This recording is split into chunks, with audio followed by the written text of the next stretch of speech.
Hello students. हम इस video में ब्रांच अकाउंट के कैसे प्रॉब्लम एग्जाम में आते हैं वो देखने वाले हैं। तो मैंने एक क्वेश्चन पेपर लिया है, वहाँ पे M Corporation of Pune has a branch at Satara, ये प्रॉब्लम आया है। The head office invoice goods at a branch at 25% on invoice price. तो आपको ये प्रॉब्लम वहाँ पे अभी हम सॉल्व करने वाले हैं, ठीक है ना। ये प्रॉब्लम आपको एक तो 20 मार्क्स के लिए आ सकता है या 15 मार्क्स के लिए आ सकता है। आपके कॉलेज के ऊपर डिपेंड्स है, क्योंकि फर्स्ट ईयर का जो पेपर होता है वो कॉलेज सेट करते हैं, तो कॉलेज के ऊपर डिपेंड होगा कि वो कितने मार्क्स के लिए देंगे। अगर वो 15 मार्क्स के लिए आ सकता है या 20 मार्क्स के लिए आ सकता है, ठीक है ना। अभी इस वीडियो में पूरा ये क्वेश्चन पेपर कैसे सॉल्व करना है, पूरा पेपर मतलब पूरा ब्रांच अकाउंट का प्रॉब्लम हमें कैसे सॉल्व करना है वो हम देखने वाले हैं। Question fourth, M Corporation of Pune has a branch at Satara. कहाँ पे ब्रांच है इनकी? Satara. The head office invoice goods to branch at 20% on invoice price. 20% on invoice price मतलब ये इंफॉर्मेशन आपको लोड के लिए इंपॉर्टेंट है। The branch transfer all cash receive to head office in daily. All branch expenses are paid from head office. The following information are available for the year 2023-2024। यहाँ पे है branch stock at invoice price. 1 अप्रैल 2023 का balance दिया है, मतलब ये opening balance है stock का। ब्रांच डेटर्स, ये भी 1 अप्रैल का बैलेंस दिया है, ये भी आपका ओपनिंग बैलेंस है। पेटी कैश 1 अप्रैल का बैलेंस है, ये भी आपका ओपनिंग बैलेंस है। उसके बाद उन्होंने दिया है कैश सेल्स। आपको पता है कैश सेल्स का इफेक्ट ब्रांच के क्रेडिट में जाता है और स्टॉक के भी क्रेडिट में जाएगा। Discount allowed to debtors, debtors के क्रेडिट में आएगा। जो जो इफेक्ट डेटर्स में जाते हैं वो मैक्सिमम इफेक्ट डेटर्स के क्रेडिट साइड में जाते हैं। Bad debts return of debtors के क्रेडिट में, रिटर्न फ्रॉम कस्टमर डेटर्स के क्रेडिट में, कलेक्शन फ्रॉम डेटर्स डेटर्स के क्रेडिट में, और कलेक्शन फ्रॉम डेटर्स का और एक इफेक्ट होगा वहाँ पे ऊपर ब्रांच के क्रेडिट साइड में। उसके बाद गुड्स सेंड टू ब्रांच, ये आपका जाएगा ब्रांच के डेबिट साइड में। Goods return to head office, हमने गुड्स रिटर्न किया है हेड ऑफिस को, मतलब गुड्स गोज आउट ब्रांच के क्रेडिट साइड में जाएगा। क्रेडिट सेल्स, कहाँ से सेल्स बनते हैं? क्रेडिट सेल्स डेटर्स से, तो ये डेटर्स के डेबिट में जाएगा। क्लोजिंग स्टॉक दिया है, देखो स्टॉक का क्लोजिंग बैलेंस 31 मार्च का क्लोजिंग बैलेंस दिया है, कितना है वो 1 लाख। उसके बाद check received from head office, salaries, rent and taxes, advertisement, पेटी कैश, ये सब आपको चेक्स दिए, ठीक है। एक्चुअल पेटी एक्सपेंसेस इनकर्ड बाय ब्रांच, ये आपके एक्सपेंसेस हो गए हैं। उसके बाद you are prepared the following the branch account for the year ended 31 March 2024।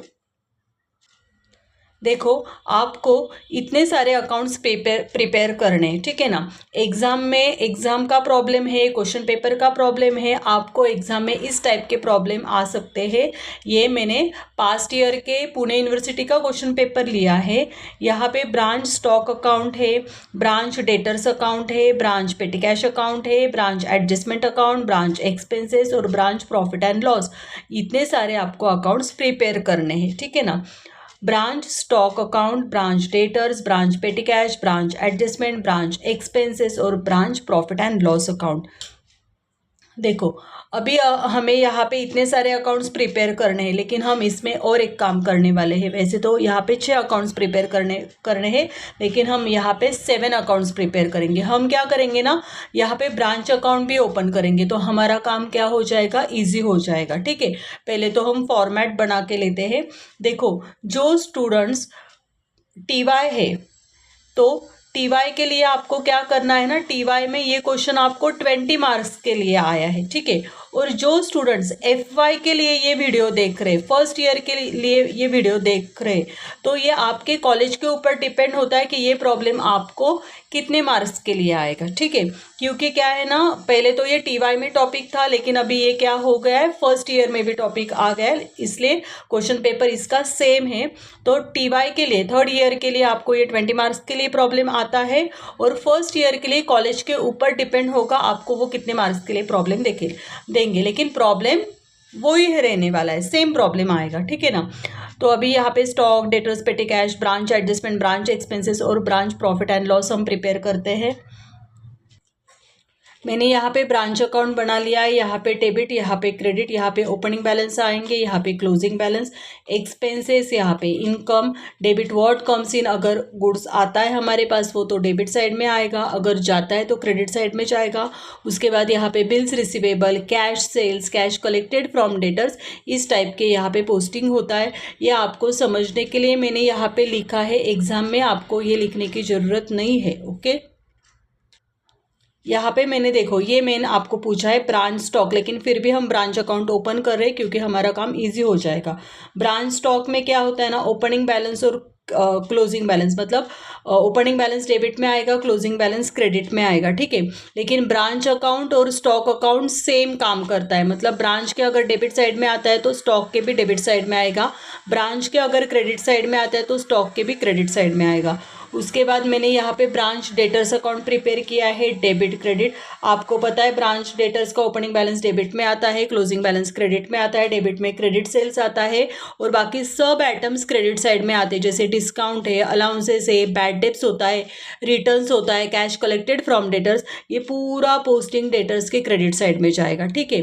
लेकिन ब्रांच अकाउंट और डेटर्स ये हमेशा याद रखो क्रॉस में चलते हैं। क्रॉस में चलते हैं मतलब क्या, जो इसके डेबिट में आएगा वो यहाँ पे कहाँ पे जाएगा, क्रेडिट में। अगर स्टॉक के क्रेडिट में जाता है तो डेटर्स के कहाँ पे आएगा, डेबिट में। ये क्रॉस चलता है। लेकिन ब्रांच अकाउंट और ब्रांच स्टॉक ये क्या आएगा, सेम। ब्रांच अकाउंट और ब्रांच डेटर्स ये सेम। सेम मतलब क्या, अगर उसके डेबिट में आएगा तो डेटर्स के भी डेबिट में, इसके डेबिट में आएगा तो इसके भी, इसके क्रेडिट में आएगा तो इसके भी क्रेडिट में।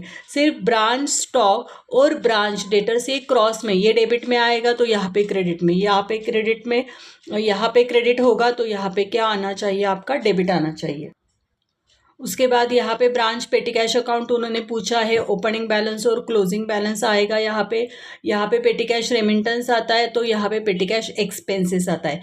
उसके बाद उन्होंने ब्रांच एडजस्टमेंट अकाउंट पूछा है, ब्रांच एडजस्टमेंट में आपके सारे लोड ट्रांसफ़र हो जाएंगे। नेक्स्ट उन्होंने ब्रांच एक्सपेंसेस और branch profit and loss account पूछा है।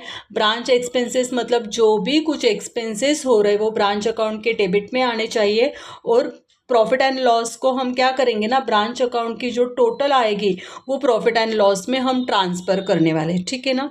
चलो प्रॉब्लम स्टार्ट करते हैं। देखो ये पेपर है, ये प्रॉब्लम है, ये प्रॉब्लम अभी हम सॉल्व करने वाले हैं।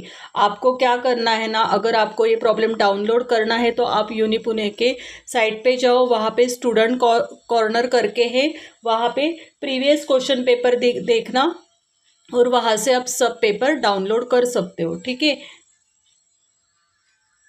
अभी इस पेपर का हम पोस्टिंग करने वाले हैं। फर्स्ट उन्होंने दिया है ब्रांच स्टॉक, 1 अप्रैल का स्टॉक है। यहाँ पे लिखो ब्रांच अकाउंट के डेबिट साइड में टू ओपनिंग बैलेंस। एक्चुअली उन्होंने प्रॉब्लम में ब्रांच अकाउंट पूछा नहीं है, लेकिन हमें हमेशा ब्रांच अकाउंट की प्रैक्टिस होती है तो इसलिए हम ये कर रहे हैं, और इसके ऊपर से हमें आगे का पोस्टिंग ईजी हो जाएगा, ठीक है ना। ओपनिंग बैलेंस यहाँ पे लिखो स्टॉक, इनर कॉलम में उसका ओपनिंग बैलेंस आपको लिखना है 80,000। उसके बाद ब्रांच डेटर्स का 1 अप्रैल का बैलेंस दिया है डेटर्स, वहाँ पे लिखो 20,000। उसके बाद पेटी कैश का ओपनिंग बैलेंस दिया है 1 अप्रैल का, वहाँ पे लिखो 2,000, ठीक है। कितनी टोटल हो जाएगी इसकी, 1,02,000। अभी स्टॉक का हमारे पास सेपरेट अकाउंट है, डेटर्स का हमारे पास सेपरेट अकाउंट है, पेटी कैश का हमारे पास सेपरेट अकाउंट है, वहाँ जाके हम बैलेंस ब्रॉट डाउन कर लेते हैं। चलो अभी स्टॉक का ओपनिंग स्टॉक कितना दिया है, वहाँ पे स्टॉक के डेबिट साइड में लिखो 80,000। डेटर्स का ओपनिंग बैलेंस उन्होंने दिया था 20,000, डेटर्स के डेबिट साइड में लिखो 20,000। उसके बाद उन्होंने पेटी कैश का भी ओपनिंग बैलेंस दिया है, वो आपका है 2,000। नेक्स्ट उन्होंने दिया है कैश सेल्स। आपको पता है ब्रांच के क्रेडिट साइड में कैश सेल्स आता है, बाय कैश सेल्स। कितनी अमाउंट है यहाँ पे, 30,000, ठीक है। ऑन कैश हमने गुड्स सोल्ड आउट किया है, तो कैश सेल्स का इफेक्ट कहाँ पे जाएगा, कैश सेल्स का इफेक्ट ब्रांच के क्रेडिट में जाएगा बाय कैश सेल्स, और इससे क्या होता है, हमारा स्टॉक कम होता है, मतलब स्टॉक के ऊपर भी ये इफेक्ट करेगा। लेकिन अगर ब्रांच और स्टॉक सेम आते हैं, अगर इसके डेबिट में तो इसके भी डेबिट में आएगा, इसके क्रेडिट में तो इसके भी क्रेडिट में आएगा। तो अभी स्टॉक हमारा कम हो रहा है तो स्टॉक के क्रेडिट में लिखो बाय कैश सेल्स। कितने अमाउंट है वहाँ पे, 30,000। उसके बाद उन्होंने दिया है डिस्काउंट अलाउड टू डेटर्स, उसके बाद बैड डेब्ट्स। ठीक है, डिस्काउंट अलाउड और बैड डेब्ट्स कहाँ पे जाएंगे, डेटर्स के क्रेडिट साइड में। चलो लिखो यहाँ पे डेटर्स के क्रेडिट साइड में आपको लिखना है बाय डिस्काउंट अलाउड। कितने अमाउंट है डिस्काउंट अलाउड की, 4,000। उसके बाद by bad debts, bad debts की अमाउंट है 3,000। ठीक है, अभी आपको पता है डिस्काउंट और बैड डेब्ट्स ये दोनों भी हमारे क्या है, एक्सपेंसेस है, इसलिए इन दोनों का इफेक्ट कहाँ पे जाएगा, एक्सपेंसेस के डेबिट साइड में। ये देखो, ये हमने एक्सपेंसेस अकाउंट ड्रॉ किया है, आपको यहाँ पे डेबिट साइड में लिखना है टू डिस्काउंट। मतलब पहले कैसे फाइनल अकाउंट्स में सब प्रॉफिट एंड लॉस के डेबिट साइड में लिखते थे सब कुछ एक्सपेंसेस, तो वैसे यहाँ पे एक्सपेंसेस में लिखना है टू डिस्काउंट अलाउड। कितनी अमाउंट दी उन्होंने, 4,000। उसके बाद दिया है उन्होंने टू बैड डेब्ट्स 3,000। उसके आगे उन्होंने पूछा है रिटर्न फ्रॉम कस्टमर, कस्टमर से गुड्स रिटर्न आया है, कस्टमर मतलब हमारे डेटर्स। डेटर्स में इफेक्ट जाएगा, डेटर्स के क्रेडिट साइड में आपको लिखना है बाय रिटर्न्स। डेटर्स ने हमें गुड्स रिटर्न किया है, बाय रिटर्न्स। कितने अमाउंट है, 1,500। अगर डेटर्स हमें गुड्स रिटर्न करेंगे तो हमारे पास स्टॉक आएगा, मतलब इसका इफेक्ट स्टॉक में भी होगा। लेकिन कहाँ पे होगा, क्रेडिट में होगा नहीं, स्टॉक और डेटर्स क्रॉस में आते हैं, मतलब रिटर्न फ्रॉम कस्टमर का इफेक्ट स्टॉक के कहाँ पे जाएगा, डेबिट साइड में टू रिटर्न्स। लॉजिक लगाना है, देखो कस्टमर हमें गुड्स रिटर्न करते तो उसका इफेक्ट स्टॉक पे होने वाला है, स्टॉक हमारा इंक्रीज हो जाएगा। उसके बाद उन्होंने दिया है collection from debtors, collection from debtors कहाँ पे आता है, डेटर्स के क्रेडिट साइड में। यहाँ पे लिखो by collection from debtors amount है 1,20,000। बाय कलेक्शन फ्रॉम डेटर्स का इफेक्ट जाएगा 1,20,000। और कहाँ पे जाएगा, ब्रांच के क्रेडिट में भी जाएगा। By collection from debtors income हो रहा है, मैंने ऑलरेडी यहाँ पे ग्रुप बना के रखा है। Bills receivable, cash sales, cash collected from debtors, ये आपके ब्रांच के क्रेडिट साइड में जाते हैं, वो हमारा इनकम है 1,20,000। ठीक है, उसके बाद उन्होंने पूछा है goods send to branch, branch को गुड्स सेंड किया है, मतलब ब्रांच के यहाँ पे गुड्स आया है, डेबिट साइड में आएगा टू गुड्स सेंड। कितने अमाउंट है, गुड्स सेंड टू ब्रांच के अमाउंट है 2 लाख।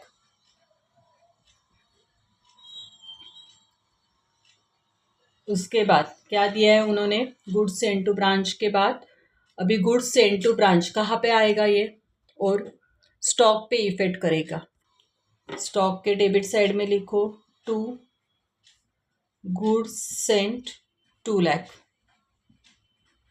ठीक है, उसके बाद goods return to head office, goods return क्या है, क्रेडिट साइड में जाएगा by goods return to head office. Head office को हमने गुड्स रिटर्न किया है 16,000, तो हमारे से गुड्स जाने वाला है, इसलिए क्रेडिट साइड में स्टॉक के क्रेडिट में लिखना है आपको बाय गुड्स रिटर्न 16,000। ठीक है, उसके बाद उन्होंने दिया है क्रेडिट सेल्स। देखो क्रेडिट सेल्स का इफेक्ट होता है डेटर्स के डेबिट साइड में टू क्रेडिट सेल्स।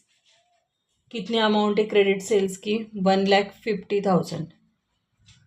उसके बाद स्टॉक के क्रेडिट साइड में जाएगा बाय क्रेडिट सेल्स, क्योंकि ऑन क्रेडिट हमने गुड्स सोल्ड आउट किया है, इसलिए गुड्स जा रहा है यहाँ पे 1,50,000। ठीक है, कैश सेल्स और क्रेडिट सेल्स दोनों आते हैं स्टॉक में।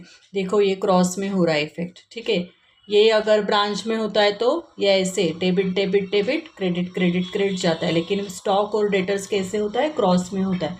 उसके बाद उन्होंने दिया है क्लोजिंग स्टॉक। क्लोजिंग स्टॉक के लिए ब्रांच के क्रेडिट में ग्रुप बना लो बाय क्लोजिंग बैलेंस स्टॉक, कितने अमाउंट है स्टॉक की, 1 लाख।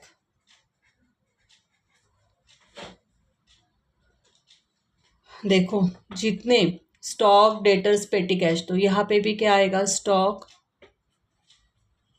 डेटर्स और पेटी कैश। ठीक है, स्टॉक का सेपरेट अकाउंट है, यहाँ पे भी ये क्लोजिंग बैलेंस जाएगा। स्टॉक का क्लोजिंग बैलेंस उन्होंने दिया है 1 लाख। उसके बाद क्या आया है, check received from head office, salaries, rent and taxes, advertising और पेटी कैश। चलो लिखो, एक्सपेंसेस हुए हैं ब्रांच अकाउंट के डेबिट में, हम ग्रुप बनाएंगे टू बैंक, अंडरलाइन। एक्सपेंसेस आपको पता है ब्रांच के डेबिट में आते हैं, salaries 12,000, rent and taxes 6,000, advertising 5,000, पेटी कैश 3,000। ठीक है, करो इसकी टोटल कितनी आ रही है,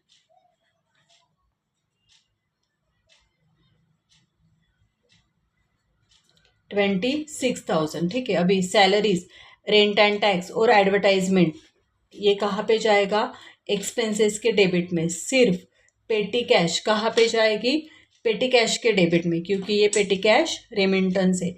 ये सेम प्रॉब्लम आपको बुक में भी मिलेगा। ठीक है ना, थोड़ा सा माइनर चेंज हो सकता है, लेकिन मैक्सिमम प्रॉब्लम आपको ये बुक में भी मिल जाएगा। चलो एक्सपेंसेस के डेबिट में लिखो, टू सैलरीज कितनी अमाउंट है, 12,000। उसके बाद टू रेंट एंड टैक्सेस कितनी अमाउंट है, 6,000। उसके बाद टू एडवर्टाइजमेंट 5,000। ठीक है, उसके बाद उन्होंने पेटी कैश दिया था, लेकिन वो पेटी कैश रेमिटेंस है। पेटी कैश रेमिटेंस के आगे लिख लो कितनी अमाउंट है वो, 3,000। उसके बाद क्या दिया है उन्होंने, एक्चुअल पेटी एक्सपेंसेस, पेटी एक्सपेंसेस हुआ है 4,000। कहाँ पे और इफेक्ट होगा एक्सपेंसेस का, ब्रांच एक्सपेंसेस के डेबिट साइड में आपको लिखना है टू पेटी कैश एक्सपेंसेस 4,000। ठीक है, ओके, प्रॉब्लम कंप्लीट हो गया, पोस्टिंग तो कंप्लीट हो गया। अभी हमें क्या निकालना है, लोड निकालना है। क्या दिया था उन्होंने लोड के लिए इंफॉर्मेशन,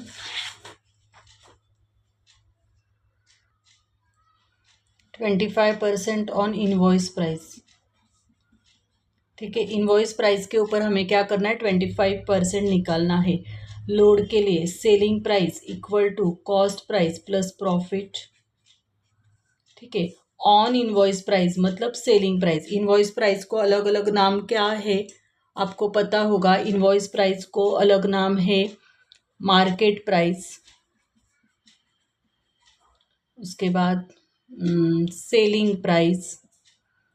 उसके बाद कभी कभी होता है इनफ्लेटेड प्राइस।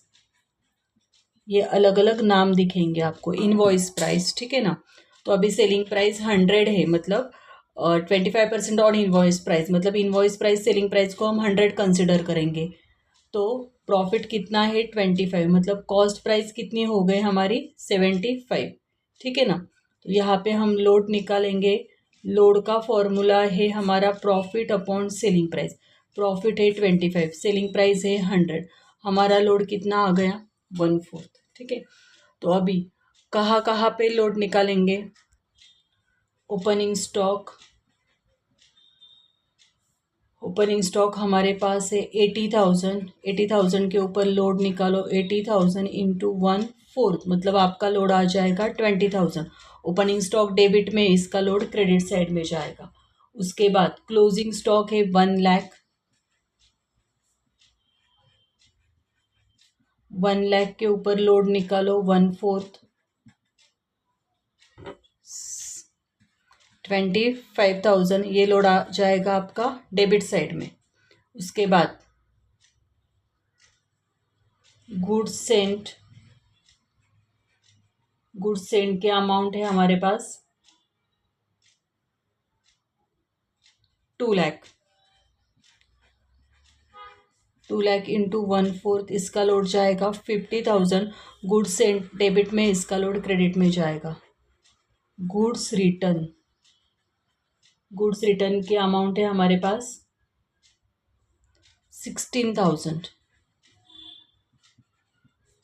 इसका लोड आएगा 4,000। गुड्स रिटर्न क्रेडिट में होता है तो इसका लोड कहाँ पे जाएगा? डेबिट साइड में। अभी देखो ये सब लोड कहाँ कहाँ पे जाने वाले हैं? सब लोड हमेशा याद रखो, एक तो लोड ब्रांच अकाउंट में जाते हैं और कहाँ पे जाते हैं? Branch adjustment. कहाँ पे जाएंगे और लोड?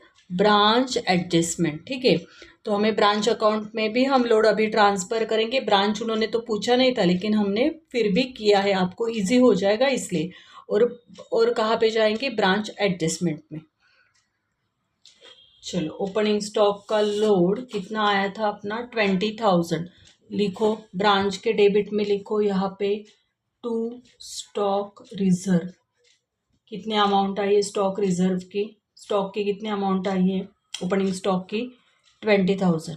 ठीक है, यहाँ पे लिखो बाय स्टॉक रिजर्व कितना लोड आया है? 20, रॉन्ग हो गया, सॉरी। ओपनिंग स्टॉक का लोड आया है 20,000। ये लोड आपका आया है यहाँ पे 20,000। ठीक है,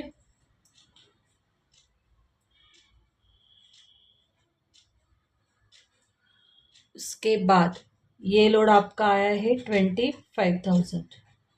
ठीक है, ये ओपनिंग का है, ये क्लोजिंग का है। ठीक है, उसके बाद उन्होंने गुड्स सेंड, गुड्स सेंड का लोड कहाँ पे आएगा? क्रेडिट साइड में लिखो बाय गुड्स सेंड। कितने अमाउंट है? ब्रैकेट में लिख लो लोड। गुड्स सेंड का लोड है 50,000 to goods return. Goods return का लोड पूछ दिया है उन्होंने, 4,000 आया है। ठीक है, अभी एडजस्टमेंट में भी हम ये लोड ट्रांसफ़र करने वाले हैं। ब्रांच एडजस्टमेंट में डेबिट में लिखो टू स्टॉक रिजर्व। ये लोड हो जाएगा आपका क्लोजिंग स्टॉक का। क्लोजिंग स्टॉक का लोड आया था 25,000। ठीक है, क्रेडिट में लिखो बाय स्टॉक रिजर्व।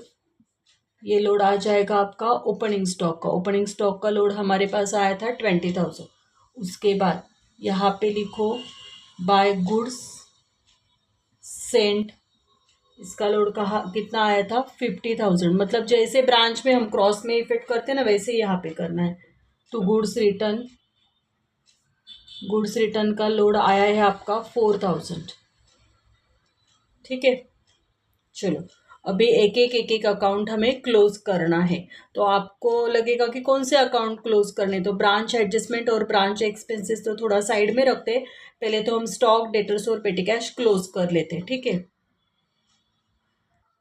चलो चाहिए तो मैं यहाँ पे नंबर डालती हूँ। मैं पहले क्लोज कर रही हूँ ब्रांच स्टॉक अकाउंट। ठीक है, चलो ब्रांच स्टॉक अकाउंट की टोटल लेनी है आपको। कितनी टोटल आएगी? डेबिट साइड की टोटल 80,000, 1,500 और 2 लाख। इसकी टोटल आ रही है आपकी 2,81,500। 2,81,500। ठीक है, क्रेडिट साइड की टोटल करो 30,000, 16,000, 1,50,000 और 1 लाख।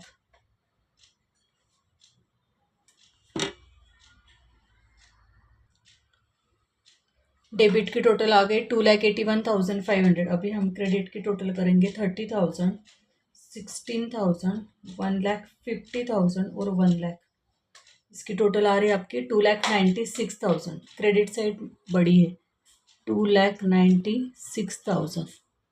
ठीक है, क्या है ये टोटल? 2,96,000। करो 2,96,000 से 2,81,000 माइनस करो, 2,81,500। कितना आया? 14,500। डेबिट में डिफरेंस आया, मतलब ये क्या हो गया आपका? Surplus, to surplus. स्टॉक के अगर डेबिट में डिफरेंस आता है तो इसको क्या नाम देने वाले हैं हम? सरप्लस। ठीक है, चलो अभी हम डेटर्स अकाउंट क्लोज करेंगे। देखो डेटर्स की डेबिट साइड की टोटल करो, ये आ रही है आपकी 1,70,000। क्रेडिट साइड में लिखो 1,70,000, डिफरेंस निकालो। 1,70,000 माइनस 4,000 माइनस 3,000, 1,500 और 1,20,000, 41,500। ये क्लोजिंग बैलेंस आ गया डेटर्स का। ठीक है, सेकेंड टाइम हमने कौन सा अकाउंट क्लोज किया है? डेटर्स अकाउंट क्लोज किया। डेटर्स का डिफरेंस कितना आया? 41,500, क्लोजिंग बैलेंस मिल गया। अभी ये हम क्या करेंगे? देखो ब्रांच अकाउंट में डेटर्स का क्लोजिंग बैलेंस है ना, वहाँ पे लिख लेंगे 41,500। ठीक है, उसके बाद पेटी कैश अकाउंट क्लोज करेंगे। देखो पेटी कैश की डेबिट की टोटल आ रही 5,000, क्रेडिट में लिखो 5,000, 5,000 माइनस 4,000, मतलब क्लोजिंग बैलेंस कितना मिल गया आपको?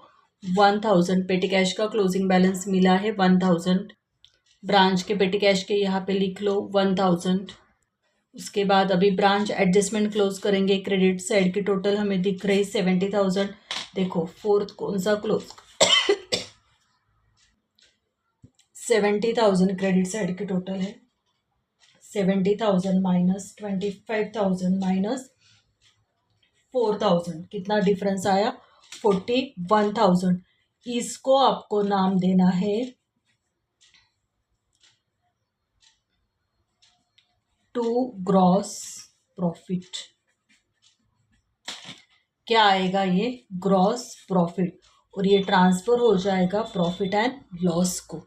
ठीक है, चलो ब्रांच एडजस्टमेंट से जो हमें प्रॉफिट मिला था उसको हमने ग्रॉस प्रॉफिट नाम दिया है। प्रॉफिट एंड लॉस के क्रेडिट साइड में लिखो बाय ग्रॉस प्रॉफिट 41,000। ठीक है, अभी हम ब्रांच एक्सपेंसेस क्लोज करेंगे। फिफ्थ, ब्रांच एक्सपेंसेस करो। ब्रांच एक्सपेंसेस की डेबिट साइड की टोटल आपको करनी है 4,000 प्लस 3,000, 12,000, 6,000, 5,000 और 4,000। कितनी टोटल आ गई इसकी? 34,000। ठीक है, क्रेडिट में लिखो 34,000, डिफरेंस कितना आएगा?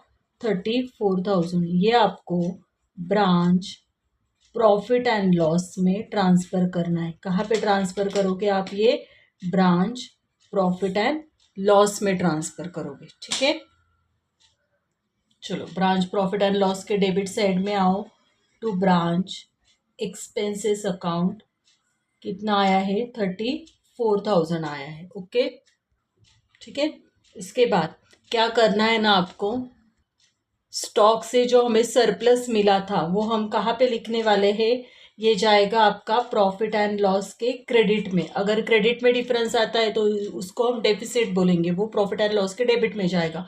लेकिन ये सरप्लस आए कहाँ पे लिखेंगे? ये प्रॉफिट एंड लॉस के क्रेडिट साइड में।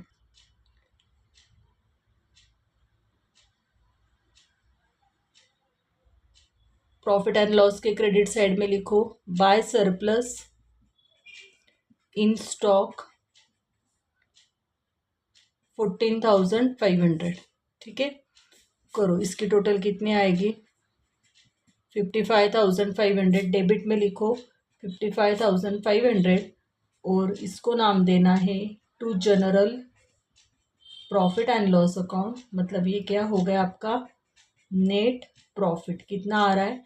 21,500। हमने 6 टाइम ये अकाउंट क्लोज किया। ठीक है, अभी देखो जो हमारा नेट प्रॉफिट 21,500 आया है, अभी हम ब्रांच अकाउंट क्लोज करेंगे, वहाँ पे भी हमारा नेट प्रॉफिट यही आना चाहिए। इसका मतलब हमारा प्रॉब्लम करेक्ट है।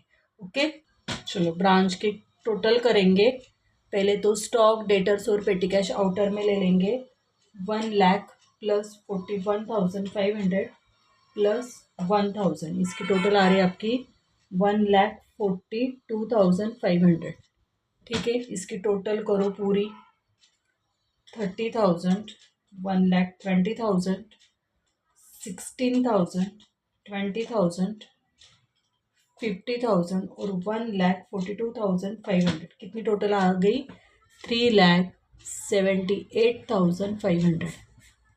ठीक है, सेम टोटल डेबिट में लिखो 3,78,500 और ये पूरी अमाउंट माइनस करो यहाँ से, माइनस 1,02,000, 2,26,000, 25,000 और 4,000।